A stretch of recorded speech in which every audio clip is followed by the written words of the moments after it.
Good morning children, welcome back in your civics class. And जैसा कि आप सब जानते हैं कि हम लोग जो है सिविक्स पोर्शन से संस्थाओं का कामकाज यानी वर्किंग ऑफ इंस्टीट्यूशंस पढ़ रहे हैं। बच्चों, आज हम इसी चैप्टर को कंटिन्यू करेंगे और आगे का टॉपिक हम पढ़ेंगे कि प्रधानमंत्री के अधिकार और कार्य। उससे पहले थोड़ा सा हम रिवाइज कर लेंगे कि हमने पिछले लेक्चर में क्या पढ़ा था। तो चलिए शुरू करते हैं हम चैप्टर संस्थाओं का कामकाज यानी वर्किंग ऑफ इंस्टीट्यूशंस। तो बच्चों, आगे बढ़ने से पहले हम थोड़ा सा पिछला वाला एक थोड़ा रिवाइज कर लेते हैं कि हमने पिछले लेक्चर में क्या पढ़ा था। हमने पिछले लेक्चर में बच्चों मंत्री परिषद के बारे में पढ़ा था, प्रधानमंत्री और मंत्री परिषद के बारे में पढ़ा था। हमने ये पढ़ा था कि भारत में प्रधानमंत्री सबसे बड़ी और महत्वपूर्ण जो है वो राजनीतिक संस्था है और प्रधानमंत्री के लिए कोई भी प्रत्यक्ष चुनाव नहीं होता है। वो राष्ट्रपति जो है लोकसभा हेतु निर्वाचित किसी भी व्यक्ति को अपने इच्छा से प्रधानमंत्री नियुक्त नहीं कर सकता, क्योंकि प्रधानमंत्री जो है पद पर राष्ट्रपति द्वारा उसी नेता की नियुक्ति की जाती है जो बहुमत वाली पार्टी से या पार्टी द्वारा चुना गया नेता हो, उसी को प्रधानमंत्री के पद पर नियुक्त राष्ट्रपति करते हैं। और प्रधानमंत्री का कार्यकाल जो है वो तय नहीं होता, क्योंकि वह तब तक अपने पद पर रह सकता है जब तक कि पार्टी का गठबंधन रहता है, और अगर पार्टी या सरकार जब तक सत्ता में रहती है तब तक वो प्रधानमंत्री पद पर रहता है। अदरवाइज वो प्रधानमंत्री पद को छोड़ सकता है।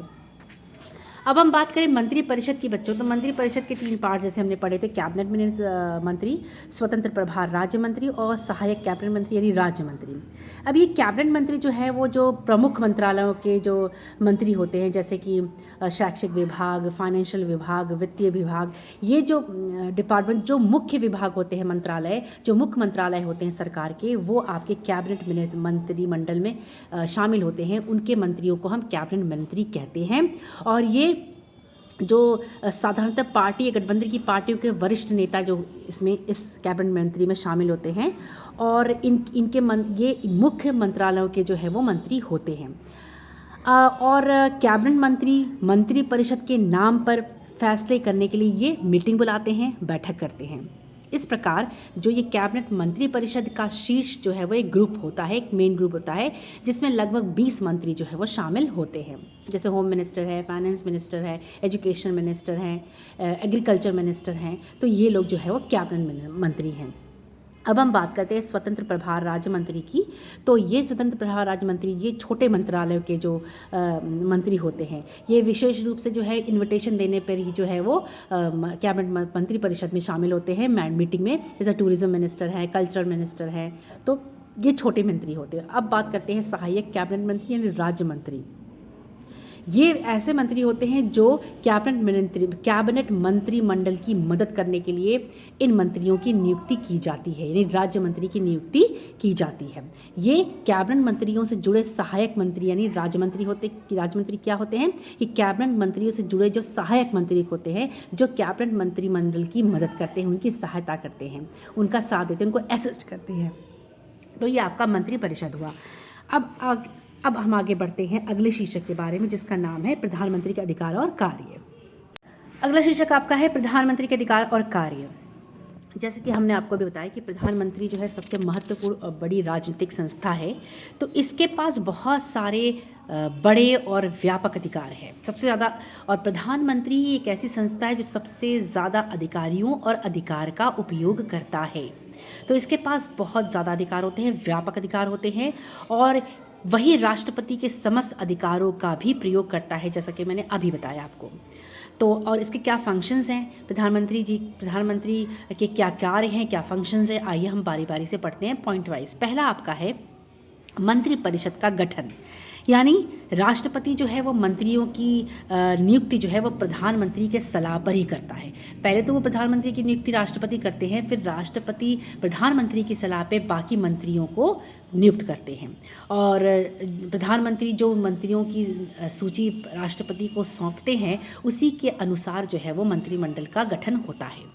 दूसरा है आपका मंत्रियों के बीच विभागों का बंटवारा। प्रधानमंत्री चूँकि सबसे इम्पॉर्टेंट और सबसे बड़ी राजनीतिक संस्था है, यानी शासन में उसकी जगह है सबसे बड़ी, इसलिए प्रधानमंत्री ही मंत्रियों के बीच जो है डिपार्टमेंट्स का यानी विभागों का जो है वो बंटवारा करता है कि कौन सा मंत्री किस विभाग में होगा, कौन से मंत्री को कौन सा विभाग देना चाहिए। तीसरा आपका है मंत्री परिषद को समाप्त करना। चूँकि प्रधानमंत्री सबसे ज़्यादा अधिकारियों का उपयोग करने वाला प्रधानमंत्री होता है, इसलिए मंत्रिपरिषद का जीवन प्रधानमंत्री पर ही निर्भर करता है। जब प्रधानमंत्री जब वो चाहे किसी भी मंत्री को किसी भी विभाग से वो हटा सकता है और किसी भी मंत्री को कोई भी विभाग वो दे सकता है। जैसे उदाहरण के लिए अगर हम ले लें, श्रीमती इंदिरा गांधी ने कमलापति त्रिपाठी, केदार पांडे, अनंत प्रसाद शर्मा जैसे मंत्रियों को क्या किया, त्याग पत्र देने के लिए कहा। ये सारे मंत्रिमंडल या कैबिनेट मिनिस्टर्स थे। यदि मंत्री हटना नहीं चाहे तो प्रधानमंत्री खुद त्याग पत्र देकर पूरी मंत्रिपरिषद को समाप्त कर सकता है। यानी आप सोच सकते हैं कि प्रधानमंत्री का कितना बड़ा अधिकार होता है कि अगर उसके कहने पे कोई मंत्री अपने पद को छोड़ना नहीं चाहता है तो वो स्वयं प्रधानमंत्री त्यागपत्र देता है और पूरी मंत्रिपरिषद को भंग कर देता है, समाप्त कर देता है। तो जब पूरी मंत्रिपरिषद ही भंग हो जाएगा तो मंत्री अपने आप पद से जो है वो मुक्त हो जाएगा। तो मंत्रिपरिषद समाप्त कर वह पुनः फिर उसके बाद दोबारा मंत्रिपरिषद वो फॉर्म करने का भी अधिकार रखता है। अब वो जिसको चाहे वो मंत्री मंडल या विभाग या डिपार्टमेंट्स दे सकता है। चौथा आपका है मंत्रियों के बीच एकता कायम रखना। प्रधानमंत्री मंत्रियों के बीच एकता कायम रखने का भी अधिकार रखता है, या उसका ही सर्वोच्च ये जो है वो कह सकते हैं कि कर्तव्य होता है, या उसका एक रिस्पॉन्सिबिलिटी होती है कि वो अपने मंत्री कैबिनेट मिनिस्टर्स या अपने मंत्रिमंडल को साथ लेके चले, क्योंकि वो एक टीम की तरह होती है और टीम का कप्तान प्रधानमंत्री होता है और वो सभी विभागों पर जो है वो पूरी तरीके से नियंत्रण भी रखता है।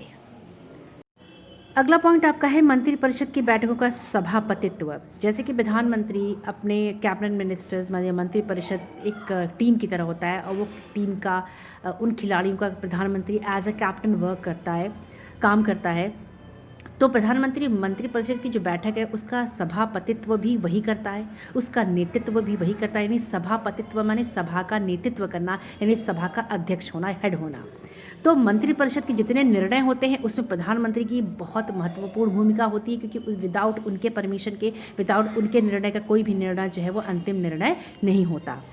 आपका अगला है राष्ट्रपति और मंत्रिपरिषद के बीच की कड़ी। यानी प्रधानमंत्री राष्ट्रपति को मंत्रिपरिषद के निर्णयों की सूचना भी देता है और इस प्रकार वह राष्ट्रपति और कैबिनेट मंत्रिपरिषद काउंसिल ऑफ मिनिस्टर के बीच एक ब्रिज का काम करता है, एक कड़ी का काम करता है।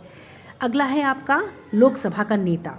प्रधानमंत्री ही लोकसभा का नेता होता है, क्योंकि वो जो है बहुमत से जीत कर आया हुआ रहता है और उसको प्रधानमंत्री की नियुक्ति उसकी प्रधानमंत्री पद पर उसकी नियुक्ति होती है, इसलिए वो लोकसभा का नेता होता है और लोकसभा में सरकार की ओर से वो वक्तव्य देता है, यानी उसकी तरफ से वो सारी इश्यूज़ मुद्दे को वो प्रस्तुत करता है।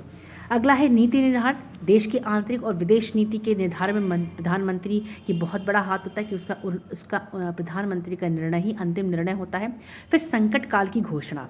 राष्ट्रपति द्वारा पूरे देश में या देश के किसी भी भाग में अगर इमरजेंसी या संकट काल की घोषणा होती है तो वो प्रधानमंत्री की सलाह से ही जो है वो अनुसार होती है। अगर प्रधानमंत्री में ऐसे इमरजेंसी लागू करने में या संकट काल में क्या स्टेप उठाने हैं या क्या उनका क्या होना चाहिए या किस तरीके से सिचुएशन या परिस्थिति को नियंत्रण में रखना चाहिए, सारी ओपिनियंस, ये सारी चीज़ों में प्रधानमंत्री की सलाह आवश्यक होती है। फिर अगला आपका है नियुक्ति आदि में सलाह। यानी राष्ट्रपति महत्वपूर्ण पदों पे, जैसा कि हमने आपको अभी पहले बताया कि प्रधानमंत्री की सलाह पे राष्ट्रपति अन्य मंत्रियों की नियुक्ति करते हैं। तो यहाँ पर भी है कि जैसे राष्ट्रपति जो है वो अन्य महत्वपूर्ण पदों पर प्रधानमंत्री की सलाह से ही नियुक्तियाँ करता है, जैसे कि राज्यपाल, राजदूत यानी गवर्नर का, एम्बेसडर का या जज का, सुप्रीम या फिर जज का। तो इन आदि पदों पर वही नियुक्त होता है जिसमें जिसे प्रधानमंत्री चाहते हैं या जिसे प्रधानमंत्री जो है वो रेफरेंस देते हैं, उनका ही अपॉइंटमेंट इन पदों पर होता है। अब प्रधानमंत्री की जो रियल पोजीशन क्या है, अब जैसा कि हमने आप भी बताया कि ये सारी चीज़ें पढ़ने के बाद, उनके कार्यों को पढ़ने के बाद हम ये बिल्कुल अनुमान लगा सकते हैं बच्चों कि प्रधानमंत्री का कार्य कितना व्यापक है और उसके अधिकार कितने बड़े हैं और कितने महत्वपूर्ण हैं और कितना जो है उसके अधिकारों का वो किस तरीके से सबसे ज़्यादा उपयोग करने वाला प्रधानमंत्री होता है। इससे स्थिति जो है बिल्कुल पूरी तरीके से स्पष्ट हो जाती है।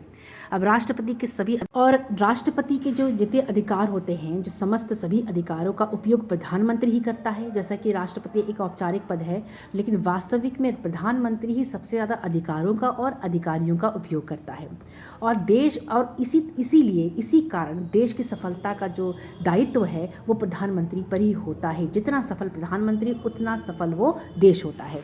इसी कारण उसे सितारों में चांद कहा गया है कि बहुत सारे कैबिनेट मिनिस्टर्स होते हैं, बहुत सारे नेता हैं, बहुत सारी मंत्री परिषद में बहुत सारे मिनिस्टर्स होते हैं, राज्य मंत्री, प्रधानमंत्री, या बहुत सारे ऐसे महत्वपूर्ण पद हैं। लेकिन सबसे महत्वपूर्ण इंपॉर्टेंट पद होता है प्रधानमंत्री का लोकतंत्र प्रणाली में। इसीलिए इसे मंत्रिमंडल का केंद्र बिंदु जो है वो प्रधानमंत्री होता है। सेंटर ऑफ अट्रैक्शन जो होता है वो प्रधानमंत्री होता है, क्योंकि देश के सभी नीतिगण, महत्वपूर्ण नीतिगण फैसले जो है वो प्रधानमंत्री की सलाह पर ही होते हैं। अगला टॉपिक आपका है राष्ट्रपति यानी प्रेसिडेंट। अब जैसे बच्चों, हमने अभी पहले आपको बताया कि वैसे तो राष्ट्रपति शासन का अध्यक्ष होता है, नहीं राष्ट्र का अध्यक्ष होता है, परंतु हमारी जो राजनीतिक व्यवस्था है वो उसको राष्ट्र अध्यक्ष ज़रूर बनाती है, लेकिन उसको अधिकार केवल नाम के लिए देती है, क्योंकि वो औपचारिक पद पर होता है। क्योंकि सारे अधिकार तो प्रधानमंत्री के होते हैं गणराज्य देश में, जैसे भारत जैसा गणराज्य देश में। अब इस प्रकार भारत को जो राष्ट्रपति है वो ब्रिटेन की महारानी की तरह होता है, जिसका काम जो है वो बिल्कुल एक आलंकारिक अधिक होता है, यानी सिर्फ एक सजावट की तरह होता है। एक औपचारिक रूप से होता है कि ये राजा है, ये अपनी गद्दी पर बैठा हुआ है और ये सिंहासन पर बैठा हुआ है। ये सिर्फ सिंहासन पे ही बैठा है, लेकिन इसके जितने अधिकार हैं वो औपचारिक है, और वो अधिकार जो है राष्ट्रपति के नाम पर प्रधानमंत्री जो है वो उसका उपयोग करता है। अब राष्ट्रपति जो है वो देश के सभी राजनीतिक संस्थाओं की निगरानी ज़रूर करता है, ताकि वह राज्य के उद्देश्यों को जो या ऑब्जेक्टिव्स को प्राप्त करने के लिए जो भी कार्य हो रहे हों वो उसको भी पता हो और वो सुचारू रूप से चले। अब अगला टॉपिक आपका है कि राष्ट्रपति का निर्वाचन कैसे होता है, यानी उसको चुना कैसे जाता है। ये एक संघीय कार्यपालिका का प्रधान होता है, यानी फेडरल कह सकते हैं कि इस होता है कार्यपालिका का फेडरल। लेकिन इसमें क्या है कि आपका जो ये प्रधान होता है और ये राष्ट्र का भी प्रधान होता है। लेकिन चूंकि भारत जो है बच्चों वो गणराज्य देश है, यहाँ पे डेमोक्रेसी है, तो यहाँ जो है वो हाँ जो चुनाव होते हैं यहाँ पे डेमोक्रेसी है, लोकतांत्रिक प्रणाली है। तो यहाँ पे गणराज्य भारत जैसे गणराज्य देश में इसका प्रधान राष्ट्रपति ही है, लेकिन ये एक निर्वाचित व्यक्ति होता है, यानी और निर्वाचित व्यक्ति होता है। लेकिन ये निर्वाचन जो इसका होता है वो डायरेक्ट ये लोगों द्वारा निर्वाचित नहीं होता है, बल्कि मंत्रियों द्वारा निर्वाचित होता है, यानी इसका निर्वाचन जो है वो अप्रत्यक्ष रूप से होता है। आगे मैं आपको भी पढ़ाऊंगी। सबसे पहले हम पढ़ते हैं कि इसकी योग्यता क्या है, यानी क्वालिफिकेशन क्या है। सबसे पहले कि वही व्यक्ति भारत का राष्ट्रपति चुना जा सकता है जो कि भारत का नागरिक हो, 35 वर्ष की या से अधिक आयु हो, और लोकसभा की सदस्य होने की योग्यता रखे, और किसी भी सरकारी या अन्य पद पर वर्क ना करता हो। अब इसका निर्वाचन नियुक्ति का प्रोसेस क्या है। राष्ट्रपति एक निर्वाचित राष्ट्रपति का जो चुनाव होता है, जो मतलब चयन जो होता है, जो निर्वाचन जो होता है वो अप्रत्यक्ष होता है, यानी इनडायरेक्ट होता है। डायरेक्ट मीन्स लोगों द्वारा चुना गया, अप्रत्यक्ष मीन्स मंत्रियों द्वारा चुना गया, यानी जो जनता के प्रतिनिधि होते हैं, जनता जिनको चुनकर लोकसभा में भेजती है, प्रतिनिधि जो होते हैं जनता के, वो राष्ट्रपति को चुनते हैं। तो एक मंत्रिमंडल जो एक निर्वाचन मंडल द्वारा जो है वो ये प्रोसेस होता है, और इस निर्वाचन में 2 तरह के सदस्य भाग लेते हैं। जो राष्ट्रपति का चुनाव करते हैं जो मंडल राष्ट्रपति का चुनाव करता है वो 2 प्रकार का होता है। पहला ये कि जो भारतीय संसद के दोनों सदन यानी लोकसभा और राज्यसभा के जो भी चयनित जो भी निर्वाचित सदस्य हैं उस मंत्रिमंडल में होते हैं। दूसरा ये कि राज्यों की जो विधानसभाओं के जो विधानसभा है जो राज्यों के यानी एक विशेष राज्य विशेष नहीं सभी राज्यों के जो विधानमंडल के जो सदस्य होते हैं वो उनका मंडल। तो ये 2 तरह के होते हैं। अब हम कह सकते हैं, अब अगला है आपका कार्यकाल। अब राष्ट्रपति की नियुक्ति जो है, जैसे कि प्रधानमंत्री की जो नियुक्ति होती है वो 5 साल के लिए होती है, वैसे इनकी भी 5 वर्षों के लिए होती है। राष्ट्रपति का भी जो कार्यकाल होता है, नियुक्ति होती है जो वो 5 वर्षों के लिए होती है।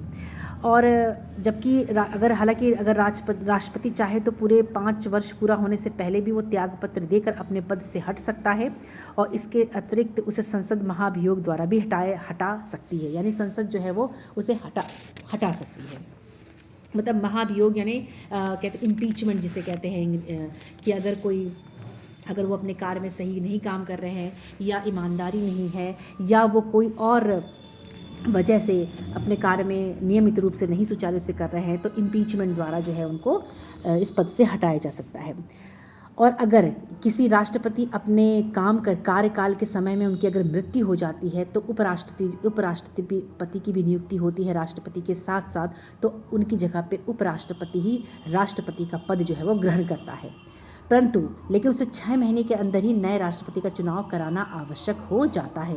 और लेकिन ये बात और है कि अगर लोकसभा के प्रतिनिधि जो है, लोकसभा में जो प्रतिनिधि हैं, वो अगर उपराष्ट्रपति को भी बनाना चाहें तो वो बना सकते हैं उनको वोट देकर। अब बात आती है शपथ ग्रहण की।